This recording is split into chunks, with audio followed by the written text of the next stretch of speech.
ಮಾಡ್ತಾರೆ ಅಂತ ಹೇಳಿ ನಾವು ನೋಡಿದ್ವಿ. ಅನೇಕ ಸಾಮ್ಯಗಳು, ಪ್ಯಾರಬಲ್ಸ್, ಹೊಸ ಒಡಂಬಡಿಕೆಯಲ್ಲಿ ಅನೇಕ ಸಾಮ್ಯಗಳ ಮುಖಾಂತರ ದೇವರು ಏನು ಮಾಡ್ತಾರೆ, ನಮ್ಮ ಮಧ್ಯದಲ್ಲಿ ಮಾತಾಡ್ತಾರೆ. ಹೋದ ಸಲನೂ ನಾವು ನೋಡಿದ್ವಿ, ಒಂದು ಯಜಮಾನ ತನ್ನ ದೇಶವನ್ನು ಬಿಟ್ಟು ಬೇರೆ ದೇಶಕ್ಕೆ ಹೋಗುವಾಗ ಅವ್ರು ಏನು ಮಾಡ್ತಾರೆ, ಆಳುಗಳನ್ನ ಕಳಿಸಿ ಅವ್ರಿಗೆಲ್ಲ ಒಂದೊಂದು ಅಧಿಕಾರನ ಕೊಟ್ಬಿಟ್ಟು ಹೋಗ್ತಾರೆ. ಅದೇ ರೀತಿ ಮತ್ತಾಯನು ಬರೆದ ಸುವಾರ್ತೆ 25ನೇ ಅಧಿಕಾರ ಅಲ್ಲೊಂದು ಸಾಮ್ಯ ಹೇಳುತ್ತೆ ನೋಡಿ, ಓದಿ. ಮತ್ತಾಯು 25ನೇ ಅಧಿಕಾರ 1ನೇ ವಚನದಿಂದ. ಆಗ ಪರಲೋಕ ರಾಜ್ಯವು ಆರತಿಗಳನ್ನು ತೆಗೆದುಕೊಂಡು ಮೊದಲಿಂಗನನ್ನು ಎದುರುಗೊಳ್ಳುವುದಕ್ಕೆ ಹೊರಟಂತ 10 ಮಂದಿ ಕನ್ಯೆಯರಿಗೆ ಹೋಲಿಕೆಯಾಗಿರುವುದು. ಅವರಲ್ಲಿ 5 ಮಂದಿ ಬುದ್ಧಿ ಇಲ್ಲದವರು, 5 ಮಂದಿ ಬುದ್ಧಿವಂತೆಯರು. ಬುದ್ಧಿ ಇಲ್ಲದವರು ತಮ್ಮ ಆರತಿಗಳನ್ನು ತಕೊಂಡರು, ಆದರೆ ಎಣ್ಣೆ ತಕೊಳ್ಳಲಿಲ್ಲ. ಬುದ್ಧಿವಂತೆಯರು ತಮ್ಮ ಆರತಿಗಳ ಕೂಡ ಪಾತ್ರೆಗಳಲ್ಲಿ ಎಣ್ಣೆ ತಕೊಂಡರು. ಮೊದಲಿಂಗನು ಬರುವುದಕ್ಕೆ ತಡ ಮಾಡಲು ಅವರೆಲ್ಲರೂ ತೂಕಡಿಸಿ ಮಲಗಿದರು. ಇಲ್ಲಿ ನಾವು ನೋಡ್ತೀವಿ, ಈ ಸಾಮ್ಯ ಯಾವುದಕ್ಕೆ ದೇವರು ಹೋಲಿಸಿದ್ದಾರೆ ಅಂತ ಹೇಳಿದ್ರೆ, ಪರಲೋಕ ರಾಜ್ಯ ಎಂಥದ್ದು, ಪರಲೋಕ ರಾಜ್ಯಕ್ಕೆ ಬಾಧ್ಯರು ಯಾರ್ಯಾರು ಅಂತ. ಇವಾಗ ಏನ್ ತಿಳ್ಕೊಳ್ತೀವಿ, ಲೋಕದಲ್ಲಿ ಅನೇಕ ಸಭೆಗಳಿದೆ, ಅನೇಕ ರೀತಿಯಾದ ಸಭೆಗಳು, ಎಲ್ಲರೂ ಸಭೆಗೆ ಹೋಗ್ತಾರೆ. ಹೋಗೋರೆಲ್ಲ ಏನ್ ತಿಳ್ಕೊಳ್ತಾರೆ, ನಾನು ಸಭೆಗೆ ಹೋಗ್ತೀನಿ, ಕರೆಕ್ಟ್ ಆಗಿದ್ದೀನಿ, ಇದು ಮಾಡ್ತೀನಿ, ಸೇವೆ ಮಾಡ್ತೀನಿ, ನಾನು ಪರಲೋಕಕ್ಕೆ ಹೋಗ್ತೀನಿ ಅಂದ್ರೆ ಆಗೋದಿಲ್ಲ. ಇಲ್ಲಿ ಎಷ್ಟು ಜನನ ಲೆಕ್ಕಕ್ಕೆ ತಗೊಂಡಿದ್ದಾರೆ ಅಂದ್ರೆ 10 ಜನನ ಲೆಕ್ಕಕ್ಕೆ ತಗೊಂಡಿದ್ದಾರೆ. 10 ಸತ್ಯವೇದದಲ್ಲಿ ಅನೇಕ ಕಡೆ ಬರುತ್ತೆ. ಐಗುಪ್ತದಲ್ಲಿ 10 ರೀತಿಯಾದ ಕಷ್ಟಗಳನ್ನ ಐಗುಪ್ತರಲ್ಲಿ ದೇವರು ನಡೆಸ್ತಾರೆ. ಅದು ಮಾತ್ರ ಅಲ್ಲ, 10 ಸಲ ದೇವರನ್ನ ಇಸ್ರೇಲ್ ಜನರು ಕೋಪ ಪಡಿಸ್ತಾರೆ. ಎಲ್ಲ ಸತ್ಯವೇದದಲ್ಲೇ ಇದೆ, ನಂಬರ್ಸ್ ಬುಕ್ಕಲ್ಲಿ ಇದೆ.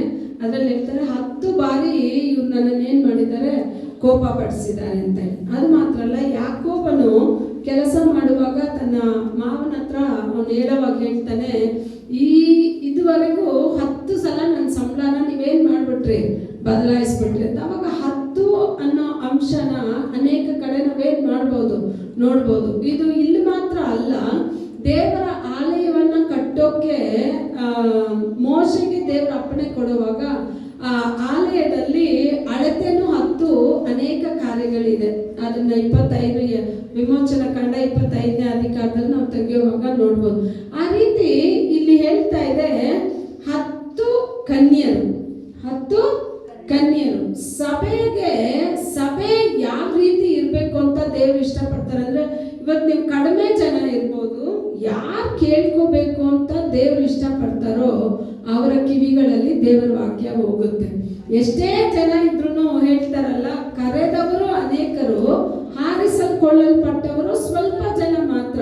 ಆ ಸ್ವಲ್ಪ ಜನ ಇವತ್ತು ನೀವೇ ಆಗಿರ್ತೀರ. ಯಾಕಂದ್ರೆ ಆರಿಸ್ಕೊಂಡ ನಿಮ್ಮ ಮುಖಾಂತರ ದೇವರು ಮುಂದಕ್ಕೆ ಸಭೆ ಬೆಳೆಯುವಾಗ ನಿಮ್ಮ ಮುಖಾಂತರ ಅನೇಕ ಕಾರ್ಯಗಳನ್ನ ಸಭೆನಲ್ಲಿ ಮಾಡ್ತಾರೆ.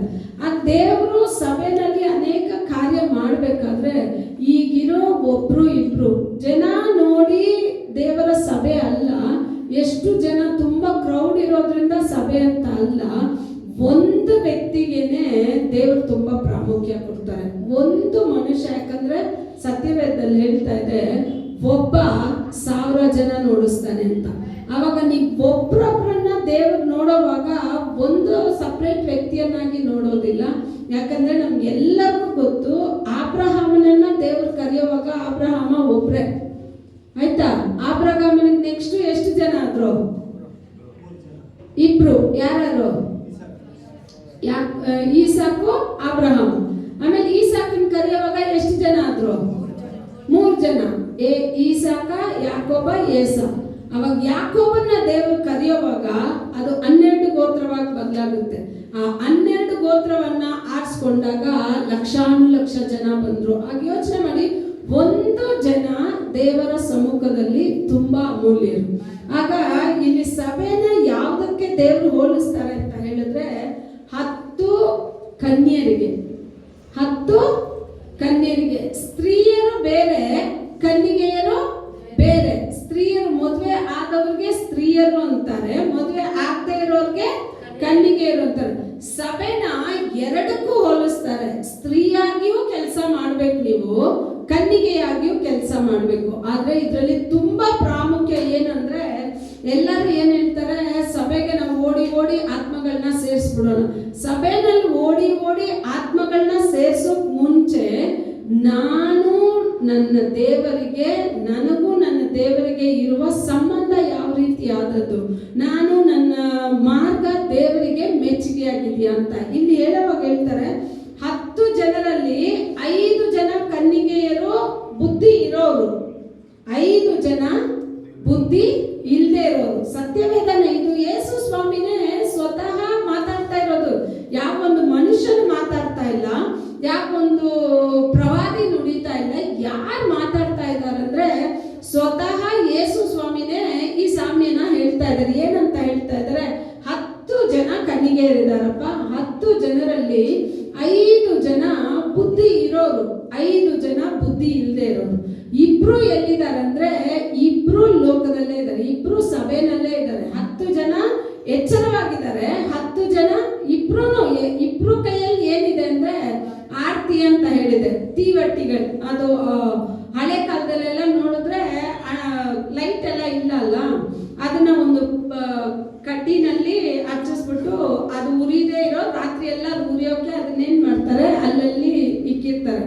ಅದೇನೆ ಆರೋಗ್ಯದೇ ಇರೋ ತರ ಅದಕ್ಕೆ ಏನ್ ಮಾಡ್ತಾರೆ, ಆವಾಗ ಅದ್ರ ಮೇಲೆ ಸ್ವಲ್ಪ ಸ್ವಲ್ಪ ಎಣ್ಣೆನ ಹಾಕ್ತಾನೆ ಇರ್ತಾರೆ. ಆಗ ಈ ಬುದ್ಧಿ ಇರೋ ಸ್ತ್ರೀಗಳು ಏನ್ ಮಾಡಿದ್ರಂದ್ರೆ, ತಮ್ಮ ಆರತಿ ತಟ್ಟೆನೂ ತಗೊಂಡ್ರು, ಒಂದು ಪಾತ್ರೆಯಲ್ಲಿ ಏನನ್ನಾನು ತಗೊಂಡ್ರು, ಎಣ್ಣೆನು ತಗೊಂಡ್ರು. ಪಾತ್ರೆ ಅಂತ ಎಲ್ಲಾದ್ರೂ ಓದಿದ್ದೀರಾ ಹಳೆ ಒಡಂಬಡಿಕೆಯಲ್ಲಿ?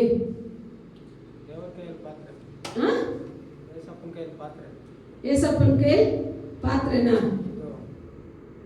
ಇದೆ, ಅದೊಂದಿದೆ. ಅವ್ರ ಕೈಯಲ್ಲಿ ತುಂಬಿರೋ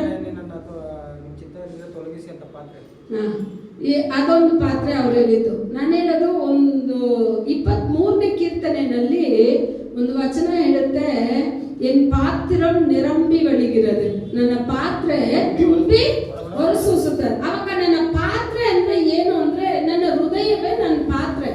ಈ ಹೃದಯದಲ್ಲಿ ಯಾರು ಹುಕ್ಕಬೇಕು ಅಂದ್ರೆ, ಎಣ್ಣೆ ಹುಕ್ಕುತ್ತಾ ಇರ್ಬೇಕಂದ್ರೆ ಎಣ್ಣೆ ಬಂದ್ಬಿಟ್ಟು ಪರಿಶುದ್ಧಾತ್ಮನಿಗೆ ಹೋಲಿಕೆ.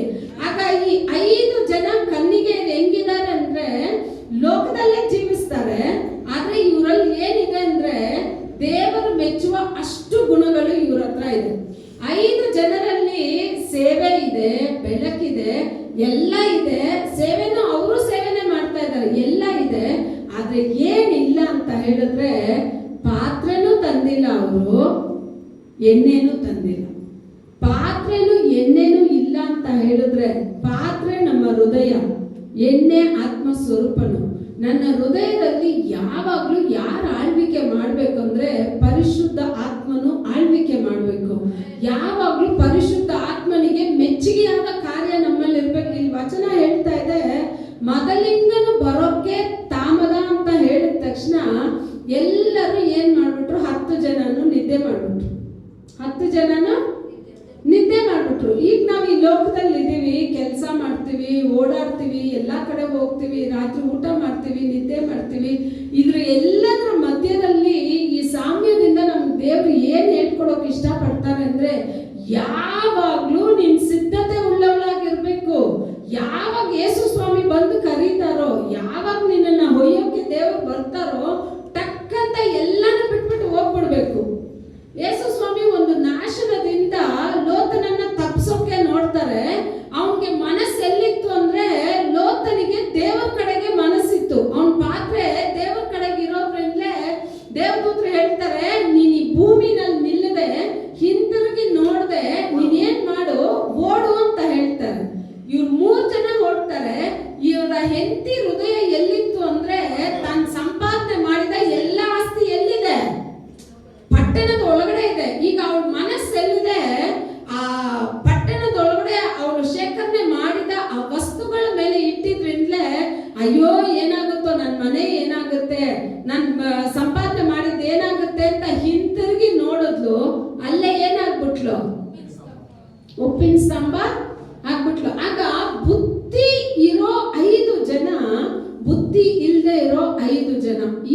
ಎಲ್ಲಿದ್ದಾರೆ ಅಂದ್ರೆ ಇಬ್ರು ಸಭೆನಲ್ಲೇ ಇದ್ದಾರೆ.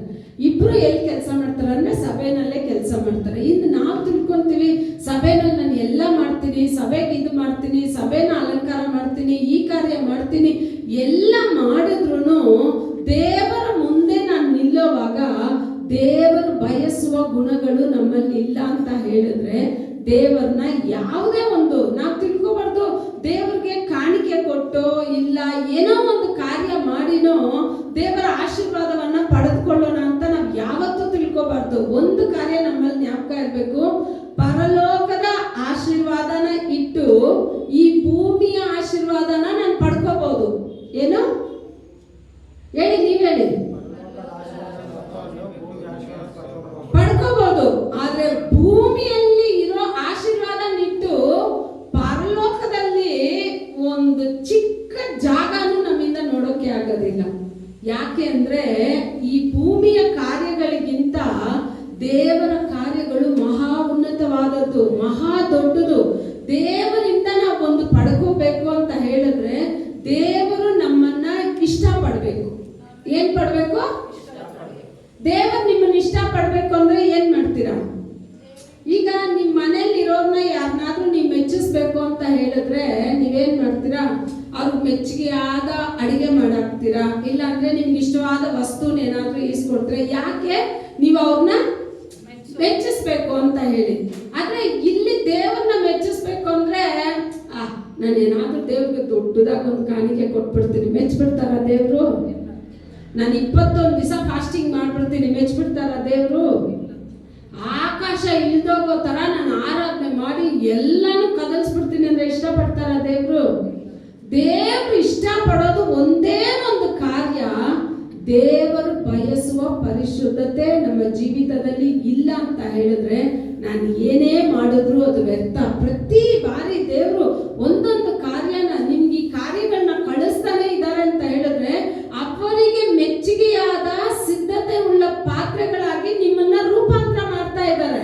ಅವ್ರು ತಮ್ಮ ಕರದಲ್ಲಿ ಎತ್ತಿ ಅವರು ನಿಮ್ಮನ್ನ ಉಪಯೋಗ ಮಾಡ್ಬೇಕು ಅಂತ ಹೇಳಿದ್ರೆ ನಾವು ಆ ಘನತೆ ಉಳ್ಳ ಪಾತ್ರೆಯಾಗಿರ್ಬೇಕು, ಬೆಲೆ ಬಾಳುವ ಪಾತ್ರೆ ಅಲ್ಲ. ವಚನ ಹೇಳ್ತಾ ಇದೆ, ಯಾಕೋಬನಲ್ಲಿ ಯೋಹಾನದಲ್ಲಿ ಹೇಳುತ್ತೆ, ಒಂದು ಮನೆಯಲ್ಲಿ ಬೆಲೆ ಬಾಳುವ ಎಷ್ಟೇ ವಸ್ತು ಇರ್ಲಿ, ನೀವೇ ಯೋಚನೆ ಮಾಡಿ, ನಿಮ್ಮ ಮನೆಯಲ್ಲಿ ಒಂದು ಬೆಲೆ ಬಾಳುವ ವಸ್ತು ಇದ್ರೆ ಅದನ್ನ ಎಲ್ಲಿಡ್ತೀರಾ?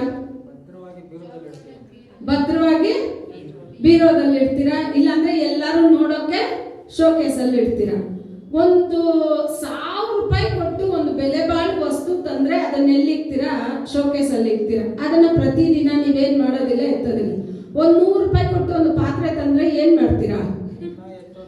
ಅದ್ರಲ್ಲಿ ಆವಾಗ್ಲೇ ಸಾರು ಮಾಡಿರ್ತೀರಾ, ಮತ್ತೆ ಅದನ್ನ ಬೇರೆದ್ರಲ್ಲಿ ಬದಲಾಯಿಸ್ಬಿಟ್ಟು ಮತ್ತೆ ಅದನ್ನ ತೊಳೆದು ಮತ್ತೆ ಅದ್ರಲ್ಲಿ ಏನೋ ಮಾಡ್ತೀರಾ, ಮತ್ತೆ ಅದನ್ನ ಬದಲಾಯಿಸಿ. ಯಾಕೆ?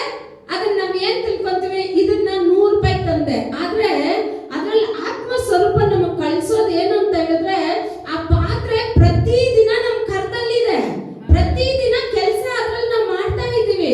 ಶೋಕೇಸ್ ಅಲ್ಲಿರೋದು ಎಷ್ಟು ಬೆಲೆ ಬಾಳುವುದಾಗಿದ್ರು ಅದನ್ನ ನಾವು ಉಪಯೋಗಕ್ಕೆ ತರಲ್ಲ. ಯಾವ್ದು ಉಪಯೋಗಕ್ಕೆ ಬರುತ್ತೋ ಅದನ್ನೇ ಪ್ರತಿದಿನ ನಾವು ಮುಟ್ತಾ ಇದೀವಿ. ಅಪ್ಪ, ಬೆಲೆ ಬಾಳುವ ವಸ್ತುವಾಗಿ ಅಲ್ಲ, ನಿನ್ನ ಕರದಲ್ಲಿ ಪ್ರತಿದಿನ ನಾನು ಏನಾಗ್ತಾ ಇರ್ಬೇಕು, ನೀನ್ ನನ್ನನ್ನು ಬಳಸ್ತಾನೆ ಇರ್ಬೇಕು. ಇವಾಗ ಇಲ್ಲ ಆರಾಧನೆ ಮಾಡೋದ್ನ ನೆಕ್ಸ್ಟ್ ಎಲ್ಲ ಆರಾಧನೆ ಮಾಡ್ಬೇಕಾ, ತೊಳಿರಿ ಎತ್ಕೊಂಡೋಗಿ ನಿಲ್ಸಿ, ಮತ್ತೆ ಪ್ರಸಂಗ ಮಾಡ್ಬೇಕಾ, ತಗೊಳ್ಳಿ ಎತ್ಕೊಂಡೋಗಿ ನಿಲ್ಸಿ, ನೆಕ್ಸ್ಟ್ ಏನಾದ್ರೂ ಕಾರ್ಯ ಮಾಡ್ಬೇಕಾ, ತಗೊಂಡೋಗಿ ನಿಲ್ಸಿ. ಆಗ ನಾವು ನಿಲ್ಸಲ್ಪಡ್ಬೇಕು, ತೊಳಿಯಲ್ಪಡ್ಬೇಕು ಅಂದ್ರೆ ಪ್ರತಿದಿನ ಅವ್ರ ಕರದಲ್ಲಿ ಉಪಯೋಗ ಆಗುವ ಪಾತ್ರೆಯಾಗಿ ಇರ್ಬೇಕು. ಇವಾಗ ನೀವು ಯೋಚನೆ ಮಾಡಿ, ನೀವು ಬೆಲೆ ಬಾಳ ಪಾತ್ರೆಯಾಗಿರ್ಬೇಕಾ, ಇಲ್ಲ ಪ್ರತಿದಿನ ಅವ್ರ ಕರದಲ್ಲಿ ಹೋಗೋ ಪಾತ್ರೆಯಾಗಿರ್ಬೇಕಾ?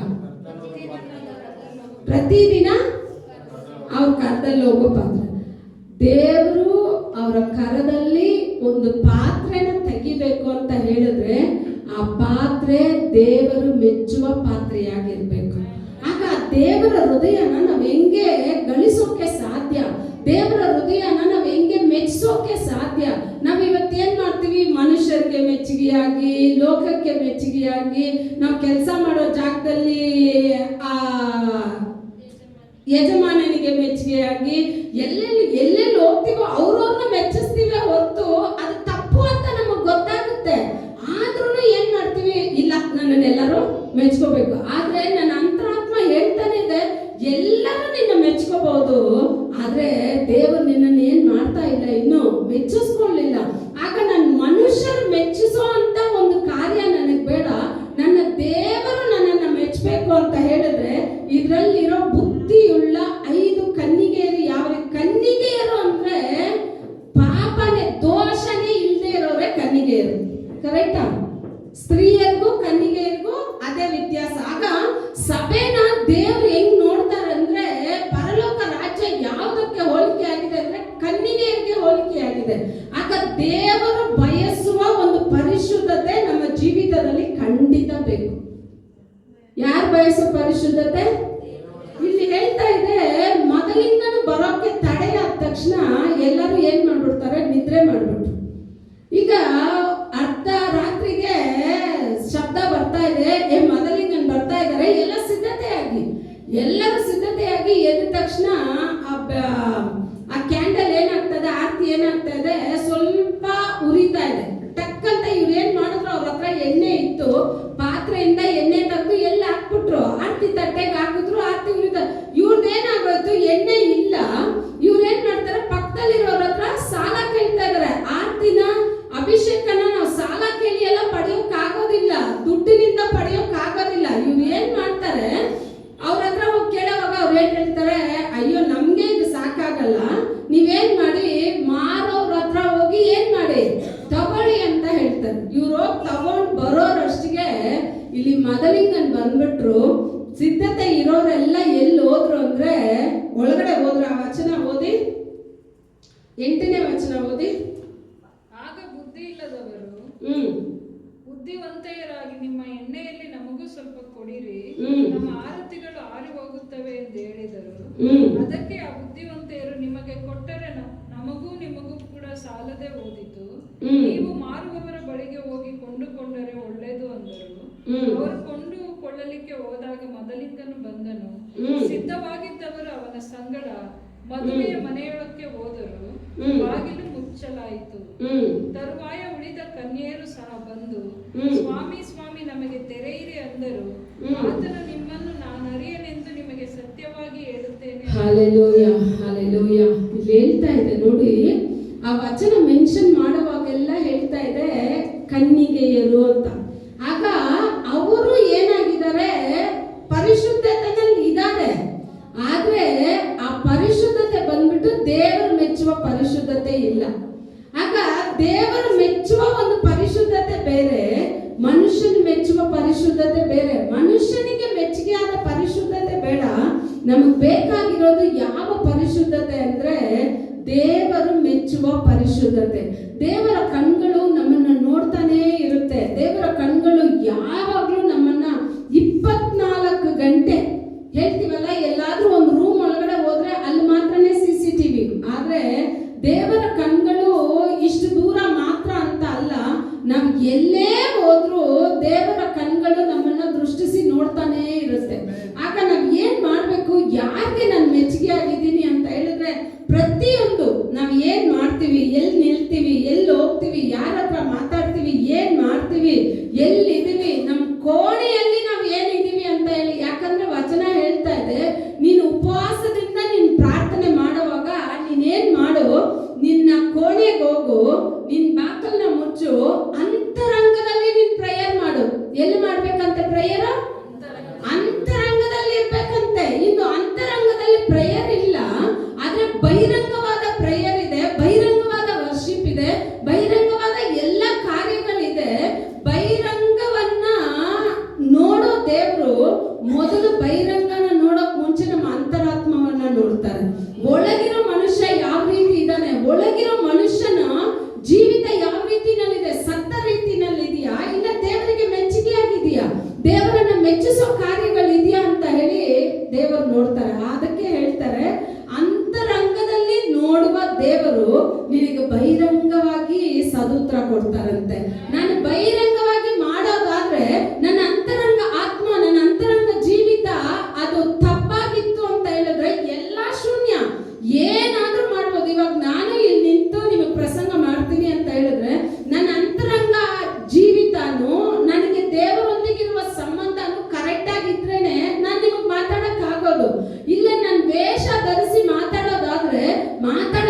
ಮುಂಚೆನೆ ನನ್ನ ಜೀವಿತ ಹೇಗಿದೆ ಅಂತ ಹೇಳಿ ದೇವರು ಫಸ್ಟೇ ಅರ್ತಿರ್ತಾರೆ.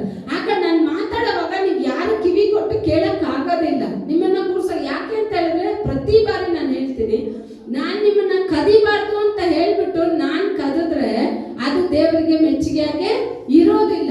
ಆಗ ದೇವರು ಯಾವ್ದನ್ನ ನೋಡ್ತಾರೆ ಅಂತ ಹೇಳಿದ್ರೆ ನಮ್ಮ ಅಂತರಂಗವನ್ನ ನೋಡ್ತಾರೆ. ದೇವರು ಎಷ್ಟು ಆತಂಕದಿಂದ ಮಾತಾಡ್ತಾರೆ ಅಂತ ಹೇಳಿದ್ರೆ ಇದ್ರಲ್ಲಿ ಹೇಳ್ತಾರೆ, ಮದಲಿಂಗನು ಬಂದ್ರು, ಸಿದ್ಧತೆ ಇರೋ 5 ಕನ್ಯರು ಒಳಗಡೆ ಹೋದ್ರು. ಅವರು ಕನ್ಯರು ದೇವ್ರು ಏನ್ ಮಾಡಿರ್ಬೋದು, ಒಂದು 5 ನಿಮಿಷ ವೆಯ್ಟ್ ಮಾಡಿರ್ಬೋದು. ಆದ್ರೆ ದೇವ್ರು ವೆಯ್ಟ್ ಮಾಡಿಲ್ಲ. ಇವ್ರು ಒಳಗಡೆ ಹೋದ ತಕ್ಷಣನೇ ಬಾಗಿಲು ಮುಚ್ಚಲ್ಪಡ್ತು. ಅವ್ರು ಓಡ್ ಬಂದ್ಬಿಟ್ಟು ಬಾಗಿಲು ತಟ್ತಾರೆ.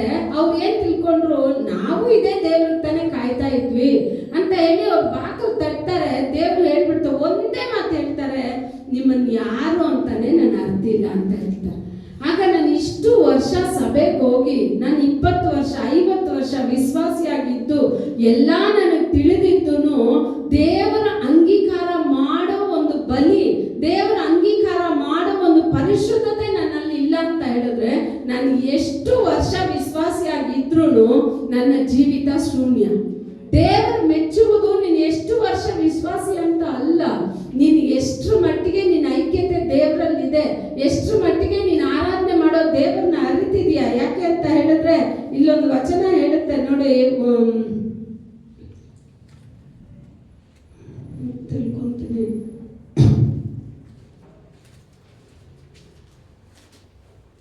1 ಕೊರಿಂಥ 6ನೇ ಅಧಿಕಾರ 15ನೇ ವಚನ ಓದಿ. 6:15. ನಿಮ್ಮ ದೇಹಗಳು ಕ್ರಿಸ್ತನ ಅಂಗಗಳಾಗಿವೆ ಎಂಬುದು ನಿಮಗೆ ತಿಳಿಯದು. ಹೀಗಿರಲಾಗಿ ಕ್ರಿಸ್ತನ ಅಂಗಗಳಾಗಿರುವಂತವುಗಳನ್ನು ತೆಗೆದು ಬಿಟ್ಟು ಸೂಳೆಯ ಅಂಗಗಳ ಮಾಡಬಹುದು, ಎಂದಿಗೂ ಮಾಡಬಾರದು. ಸೂಳೆಯ ಸಂಸರ್ಗ ಮಾಡುವವನು ಅವಳೊಂದಿಗೆ ಒಂದೇ ದೇಹವಾಗಿದ್ದಾನೆಂಬುದು ನಿಮಗೆ ತಿಳಿಯದು. ಗಂಡ ಹೆಂಡರಿಬ್ಬರು ಒಂದೇ ಶರೀರವಾಗಿರುವರೆಂದು ದೇವರು ಹೇಳುತ್ತಾನಲ್ಲ. ಕರ್ತನ ಸಂಸರ್ಗದಲ್ಲಿರುವವನಾದರೂ ಆತನೊಂದಿಗೆ ಒಂದೇ ಆತ್ಮವಾಗಿದ್ದಾನೆ. ಜಾರತ್ವಕ್ಕೆ ದೂರವಾಗಿ ಓಡಿ ಹೋಗಿರಿ. ಮನುಷ್ಯರು ಮಾಡುವ ಇತರ ಪಾಪ ಕೃತ್ಯಗಳು ದೇಹಕ್ಕೆ ಹೊರಗಾಗಿವೆ, ಆದರೆ ಜಾರತ್ವ ಮಾಡುವವನು ತನ್ನ ದೇಹಕ್ಕೆ ಹಾನಿಕರವಾದ ಪಾಪವನ್ನು ಮಾಡುತ್ತಾನೆ.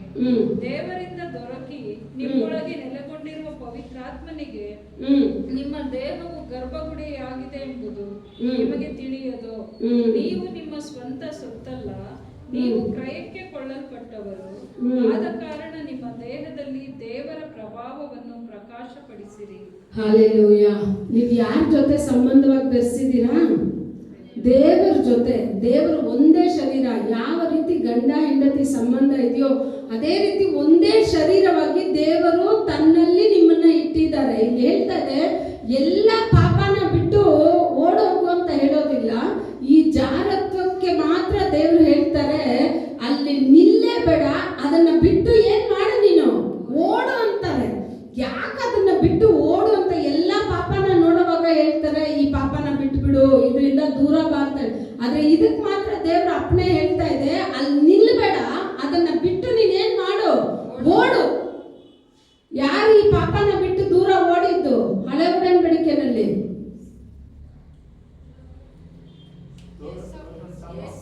ಯೋಸೇಫ ಏನ್ ಮಾಡ್ತಾನೆ, ಆ ಪೋತಿಫರನ ಹೆಂಡತಿ ತನ್ನನ್ನ ಪಾಪಕ್ಕೆ ಸೆಳೆಯುವಾಗ ಆ ಮನೇಲಿ ಅವನೇ ದೊಡ್ಡ ವ್ಯಕ್ತಿ, ಅವನಿಗಿಂತ ದೊಡ್ಡವ್ರು ಯಾರು ಇಲ್ಲ. ಅವನು ಏನೇ ಮಾಡಿದ್ರು ಯಜಮಾನನಿಗೆ ಗೊತ್ತಿಲ್ಲದೆ ಎಷ್ಟೋ ಕಾರ್ಯ ಮಾಡ್ಬೋದು.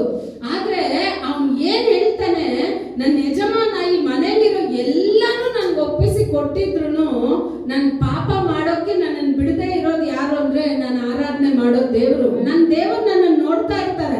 ಅವ್ನು ನೋಡಿ ಅಧಿಕಾರಕ್ಕೆ ಭಯ ಬಿದ್ದಿಲ್ಲ. ಇವಳು ದೊಡ್ಡ ಒಂದು ಪೋತಿಫರನ ಹೆಂಡತಿ ಅಂತಾನು ಅವ್ನು ಭಯ ಬಿದ್ದಿಲ್ಲ. ಅವನು ಏನ್ ಮಾಡ್ದ, ಅವಳು ತನ್ನ ಪಾಪಕ್ಕೆ ತನ್ನ ಇಚ್ಛೆಗೆ ಅವನನ್ನ ಕರೆಯುವಾಗ ಅವನು ತನ್ನ ಬಟ್ಟೆನೇ ಕಳಿಸ್ಬಿಟ್ಟು ಅವಳ ಕೈನಲ್ಲೇ ಬಿಟ್ಬಿಟ್ಟು ಅವನು ಓಡೋಗ್ತಾನೆ. ಯಾಕೆ ಅಂತ ಹೇಳಿದ್ರೆ ಇನ್ನು 5 ನಿಮಿಷ ಅಲ್ಲಿ ನಿಂತ್ರು ಆ ಪಾಪ ನಮ್ಮನ್ನ ಸೆಳೆದುಕೊಂಡು ಬಿಡುತ್ತೆ. ಯಾಕೆ ಅಂತ ಹೇಳಿದ್ರೆ ಈ ಪಾಪ ತುಂಬಾ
ದೇವರು ಮೆಚ್ಚಿದ್ರು.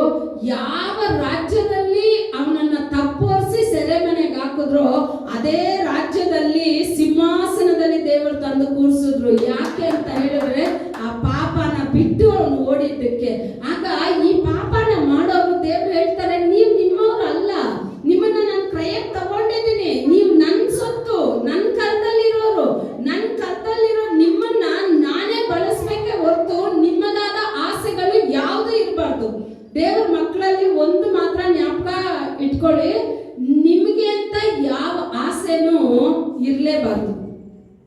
ನಿಮ್ಮ ಆಸೆ ಎಲ್ಲ ಯಾರಾಗಿರ್ಬೇಕು ಅಂದ್ರೆ ದೇವರಾಗಿ ಮಾತ್ರ ಇರ್ಬೇಕು. ಅಪ್ಪ ನಾನು ಏನ್ ಮಾಡ್ಬೇಕು, ಎಲ್ಲಿ ಹೋಗ್ಬೇಕು, ನೀವ್ ಏನ್ ಹೇಳ್ತಿರೋ ಅದನ್ನ ನಾನು ಹೇಳ್ಬೇಕು, ನೀವ್ ಎಲ್ಲಿ ಹೋಗು ಅಂತ ಹೇಳ್ತಿರೋ ಅಲ್ಲಿ ನಾನು ಹೋಗ್ಬೇಕು.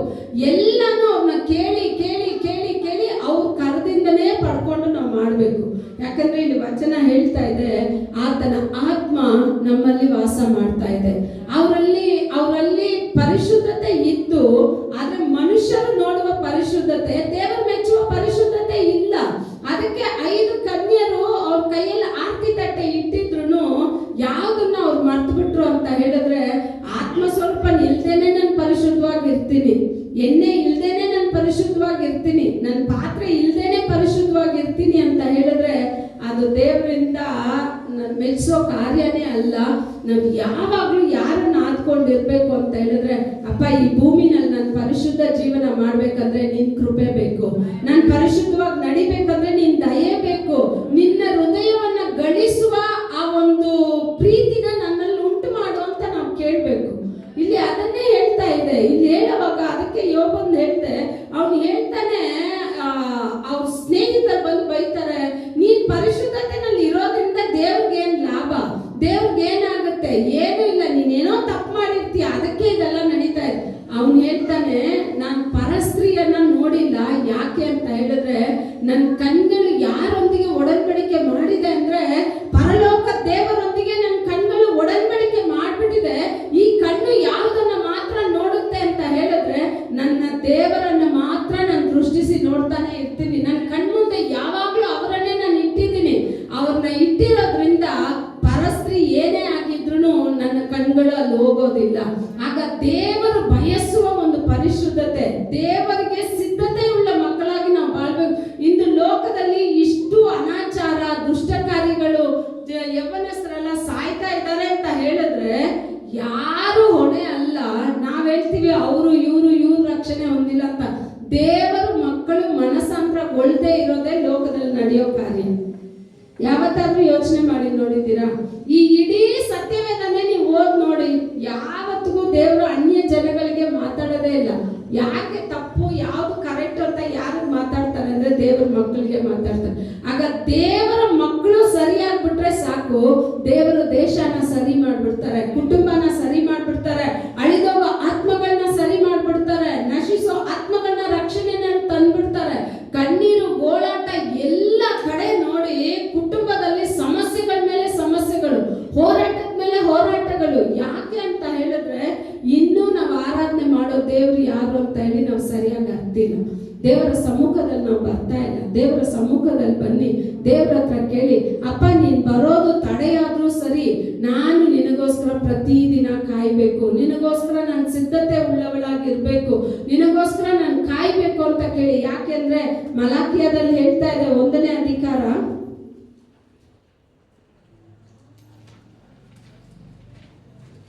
1ನೇ ಅಧಿಕಾರದಲ್ಲಿ ತೆಗೆದವರು ಓದಿ, 1ನೇ ಅಧಿಕಾರದಲ್ಲಿ 6ನೇ ವಚನ ಓದಿ. ನನ್ನ ನಾಮವನ್ನು ಧಿಕ್ಕರಿಸುವ ಯಾಜಕರೇ, ಮಗನು ತಂದೆಗೆ ಮಾನ ಸಲ್ಲಿಸುತ್ತಾನಲ್ಲ, ಆಳು ದಣಿಗೆ ಭಯಭಕ್ತಿ ತೋರಿಸುತ್ತಾನಷ್ಟೇ. ನಾನು ತಂದೆಯಾಗಿರಲು ನನಗೆ ಸಲ್ಲುವ ಮಾನವೆಲ್ಲಿ, ದಣಿಯಾಗಿರಲು ನನಗೆ ತೋರಿಸುವ ಭಯಭಕ್ತಿ ಎಲ್ಲಿ ಎಂದು ಸೇನಾಧೀಶ್ವರ ಯೆಹೋವನು ನಿಮಗೆ ನುಡಿಯುತ್ತಾನೆ. ಆದರೆ ನೀವು ಯಾವ ವಿಷಯದಲ್ಲಿ ನಿನ್ನ ನಾಮವನ್ನು ಧಿಕ್ಕರಿಸಿದ್ದೇವೆ ಅನ್ನುತ್ತೀರಿ? ನನ್ನ ಯಜ್ಞ ವೇದಿಯ ಮೇಲೆ ಅಶುದ್ಧ ಪದಾರ್ಥಗಳನ್ನು ಅರ್ಪಿಸುತ್ತೀರಲ್ಲ, ಯಾವ ವಿಷಯದಲ್ಲಿ ನಿನ್ನನ್ನು ಅಶುದ್ಧಗೊಳಿಸಿದ್ದೇವೆ ಅನ್ನುತ್ತೀರೋ? ಯೆಹೋವನ ಮೇಜಿಗೆ ಘನತೆ ಏನಿದೆ ಎಂದು ನೀವು ಅಂದುಕೊಳ್ಳುವುದರಲ್ಲಿಯೇ ಕುರುಡನಾದ ಪಶುವನ್ನು ಯಜ್ಞಕ್ಕೆ ಒಪ್ಪಿಸುವುದು ದೋಷವೆಲ್ಲವೆಂದು ನೆನೆಸುತ್ತೀರೋ? ಸಾಕು ಗಿರೀಶ್. ಇಲ್ಲಿ ಹೇಳ್ತಾ ಇದ್ರೆ, ನಾನು ಯಜಮಾನನಾದ್ರೆ ನನ್ನ ಘನತೆ ಎಲ್ಲಿ? ಏನ್ ಕೇಳ್ತಾರೆ? ಸ್ವತಃ ದೇವ್ರೆ ಮಾತಾಡ್ತಾ ಇರೋದು, ಮನುಷ್ಯ ಮಾತಾಡ್ತಾ ಇಲ್ಲ. ಮಲಾಖಿಯದಲ್ಲಿ ದೇವ್ರು ಹೇಳ್ತಾ ಇದ್ದಾರೆ, ನನ್ನ ಯಜಮಾನನಾದ್ರೆ ನನ್ನ ಘನತೆ ಎಲ್ಲಿ? ನನ್ಗೆ ಸಲ್ಲಿಸೋ ಘನತೆ ಎಲ್ಲಿ? ಆ ಘನತೆನ ನೀವೇನ್ ಮಾಡ್ತಾ ಇದ್ರ? ಸಲ್ಲಿಸ್ತಾ ಇಲ್ಲ. ಮತ್ತೆ ಅವ್ರು ಕೇಳ್ತಾರೆ, ನಾವ್ ಯಾವ್ದ್ರಲ್ಲಪ್ಪ ನಿನ್ನ ಘನತೆ ಸಲ್ಲಿಸ್ತಾ ಇಲ್ಲ ಅಂದ್ರೆ, ನನ್ನ ಬಲಿಪೀಠದ ಮೇಲೆ ನಿಮ್ಮ ಅಶುದ್ಧಗಳನ್ನ ತಂದು ಇಡ್ತಾ ಇದ್ದೀರಾ. ಯಾರ ಅಶುದ್ಧಗಳನ್ನ? ನಾನು ಅಶುದ್ಧ ಹೃದಯದಿಂದ, ಅಶುದ್ಧ ಮನಸ್ಸಿನಿಂದ ಮಾಡೋದು ಎಲ್ಲಾನು ದೇವರು ಅಸಹ್ಯ ಪಡ್ತಾರೆ. ದೇವ್ರು ಇಷ್ಟಪಡಲ್ಲ. ನಾವು ತಿಳ್ಕೋಬಾರ್ದು, ನಾನು ಪ್ರಾರ್ಥನೆ ಮಾಡ್ಬಿಟ್ರೆ ದೇವ್ರು ಕೇಳ್ಬಿಡ್ತಾರೆ, ನಾನು ಉಪವಾಸ ಮಾಡ್ಬಿಟ್ರೆ ದೇವ್ರು ಕೇಳ್ತಾರೆ. ಖಂಡಿತ ಇಲ್ಲ. ದೇವರು ನಮ್ಮ ಪ್ರಾರ್ಥನೆನ, ದೇವರು ನಮ್ಮ ಜೀವಿತನ ಮೆಚ್ಚಬೇಕು ಅಂತ ಹೇಳಿದ್ರೆ, ನಾನು ದೇವರ ಹೃದಯನ ಗಳಿಸಿರ್ಬೇಕು. ದೇವರ ಹೃದಯಕ್ಕೆ ನಾನು ಮೆಚ್ಚುಗೆಯಾಗಿರ್ಬೇಕು. ಇಲ್ಲಿ ಅವ್ರು ಹೇಳ್ತಾರೆ, ನನ್ನ ಬಲಿಪೀಠದ ಮೇಲೆ. ಯಾರ ಬಲಿಪೀಠ ಇದು? ದೇವರ ಬಲಿಪೀಠ.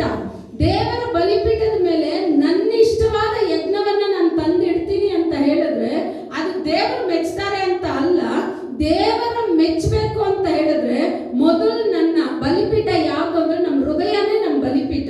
ನಾನೇ ಆಲಯ ಅಂದಮೇಲೆ ನನ್ನ ಹೃದಯ ಏನು? ದೇವರ ಬಲಿಪೀಠ. ದೇವರು ಚಲಿಸುವ ಒಂದು ಸ್ಥಳ, ದೇವರು ಮಾತಾಡುವ ಒಂದು ಸ್ಥಳ ಎಲ್ಲಿ ಅಂದ್ರೆ ಬಲಿಪೀಠ. ಯಾವಾಗ್ಲೂ ನೋಡಿ, ಹಳೆ ಒಡன்பಡಿಕೆನಲ್ಲಿ ಮೊದಲು ಯಾಜಕರೆಲ್ಲ ಏನನ್ನ ಮಾಡ್ತಾರಂದ್ರೆ, ಬಲಿಪೀಠನ ಕಟ್ಟಿ ಬಲಿಪೀಠದ ಮೇಲೆ ಬಲಿನ ಸಮರ್ಪಣೆ ಮಾಡ್ತಾರೆ. ಯಾಕೆ ಅಂತ ಹೇಳಿದ್ರೆ, ಒಂದು ಮನುಷ್ಯನ ಜೀವಿತ ಕಟ್ಟಲ್ಪಡ್ಬೇಕಂದ್ರೆ ಮೊದಲು ಯಾವ್ದು ಸರಿಪಡ್ಬೇಕಂತೆ? ಯಾವ್ದು ಸರಿಪಡ್ಬೇಕು? ನಿಮ್ಮ ಬಲಿಪೀಠ, ನಿಮ್ಮ ಹೃದಯವೆಂಬ ಬಲಿಪೀಠ. ಫಸ್ಟ್ ಈ ಹೃದಯದಂತಾನೆ ಎಲ್ಲ ತುಂಬಿದೆ. ಶಿಷ್ಯರು, ಕೆಲವೊಂದು ಯಾಜಕರು ಬಂದು ಯೇಸು ಸ್ವಾಮಿಯಲ್ಲಿ ಕೇಳ್ತಾರೆ, ಪರಿಸರ ಏನಪ್ಪ ನಿಮ್ಮ ಶಿಷ್ಯರು ಕೈ ತೊಳೆಯೋದಿಲ್ಲ, ಕಾಲು ತೊಳೆಯೋದಿಲ್ಲ, ಹಂಗೆ ಕೂತ್ಕೊಂಡು ಊಟ ಮಾಡ್ತಾರೆ. ಯೇಸು ಸ್ವಾಮಿ ಏನ್ ಹೇಳ್ತಾರೆ? ಕೈ ತೊಳಿದೇ ಇರೋದೆಲ್ಲ ಒಂದು ಮ್ಯಾಟ್ರೇ ಇಲ್ಲಪ್ಪ. ಅದೇನ್ ಮಾಡ್ತಾರೆ? ಕೈ ತಗೊಂಡು ತಿಂತಾರೆ, ತಿಂದು ಬೆಳಗ್ಗೆ ಟಾಯ್ಲೆಟ್ಗೆ ಹೋಗ್ಬಿಡ್ತಾರೆ, ಹೊರಟೋಗುತ್ತೆ. ಇದಲ್ಲ, ಮನುಷ್ಯನ ಹೃದಯದಿಂದ ಹೊರಡುತ್ತೆ ನೋಡಿ, ಕೋಪ, ದ್ವೇಷ, ಕೆಟ್ಟ ಮಾತು, ಕೆಟ್ಟ ನಡತೆಗಳು, ಕೆಟ್ಟ ಗುಣಗಳು ಎಲ್ಲ ಒಂದು ದೊಡ್ಡ ಲಿಸ್ಟೇ ಪಟ್ಟಿಯಲ್ಲಿ ಮಾಡೋ ತರ ದೇವರು ಕೊಟ್ಟಿರ್ತಾರೆ. ಯಾರು ಮಾತ್ರ? ಯೇಸು ಸ್ವಾಮಿನೇ ಮಾತಾಡ್ತಾ ಇದ್ದಾರೆ. ಆಗ ಮನುಷ್ಯನ ಒಳಗಡೆ ಹೋಗೋದು ಅದು ಅಶುದ್ಧ ಮಾಡೋದಿಲ್ಲ, ಮನುಷ್ಯನಿಂದ ಆಚೆ ಬರೋದೇ ಮನುಷ್ಯನ ಜೀವಿತನ ಅಶುದ್ಧ ಮಾಡುತ್ತೆ ಅಂತ. ಆಗ ನಮ್ಮ ಹೃದಯವೆಂಬ ಬಲಿಪೀಠ ದೇವರಿಗೆ ಮೆಚ್ಚುಗೆ ಆಗಿರ್ಬೇಕು, ದೇವರು ಬಯಸುವುದಾಗಿರ್ಬೇಕು. ನಮ್ಮ ಬಲಿಪೀಠದಲ್ಲಿ ಕೂತು ನಾವು ಆರಾಧನೆ ಮಾಡಕ್ ಸ್ಟಾರ್ಟ್ ಮಾಡ್ಬಿಟ್ರೇನೆ ದೇವ್ರು ಏನ್ ಮಾಡ್ಬೇಕು? ವಚನ ಹೇಳ್ತಾ ಇದೆ, நீங்கள் விரும்புகிற மாதிரி ஆவியானவர் உங்களுக்குள்ள வேலை செய்றார். ಅವ್ರು ಬಯಸುವ ತರ ಅಲ್ಲ. ನಾನು ದೇವರಿಗೆ ಮೆಚ್ಚುಗೆಯಾಗಿ ಬದಲಾಗ್ಬಿಟ್ರೆ, ನಾನು ಯಾವ ರೀತಿ ಕೇಳ್ತೀನೋ ಆ ರೀತಿನಲ್ಲಿ ಆತ್ಮ ಸ್ವರೂಪನ ಕೆಲಸ ಮಾಡ್ತಾರಂತೆ. ನೀವು ಯೋಚನೆ ಮಾಡಿ, ಯೋಶುವ ಒಂದು ಸಾಧಾರಣವಾದ ಮನುಷ್ಯ, ಆದ್ರೆ ಅವನು ದೇವರ ಹೃದಯನ ಗಳಿಸಿದ್ರಿಂದ ಅವನು ಹೇಳ್ತಾನೆ, ಸೂರ್ಯ ಎಲ್ಲಿದೆಯೋ ಅಲ್ಲೇ ನಿಲ್ಬೇಕು, ಚಂದ್ರ ಎಲ್ಲಿದೆಯೋ ಅಲ್ಲೇ ನಿಲ್ಬೇಕು. ಒಂದು ಮನುಷ್ಯನ ಮಾತು ಕೇಳಿ ಸೂರ್ಯ ಚಂದ್ರನನ್ನೇ ಆಕಾಶದಲ್ಲಿ ಒಂದು ಇಡೀ ದಿನ ದೇವರು ನಿಲ್ಸಿದ್ರು ಅಂತ ಹೇಳಿದ್ರೆ, ಆಗ ಯೋಶುವ ದೇವರ ಹೃದಯವನ್ನ ಯಾವ ರೀತಿ ಜಯಿಸಿರ್ತಾನೆ? ನಮ್ಮ ಮನೇಲಿ ಗದರ್ಸಿದ್ರೆ ನಮ್ಮ ಮನೇಲಿರೋ ನಾಯಿ ನಮ್ಮ ಶಬ್ದನ ಕೇಳೋದಿಲ್ಲ. ಆದ್ರೆ ಯೋಶುವನ ನೋಡಿ ವಚನ ಹೇಳ್ತಾ ಇದೆ, ಒಂದು ಮನುಷ್ಯನ ಮಾತು ಕೇಳಿ ದೇವರು ಸೂರ್ಯ ಚಂದ್ರನನ್ನ ಆಕಾಶದಲ್ಲಿ ನಿಲ್ಲಿಸಿ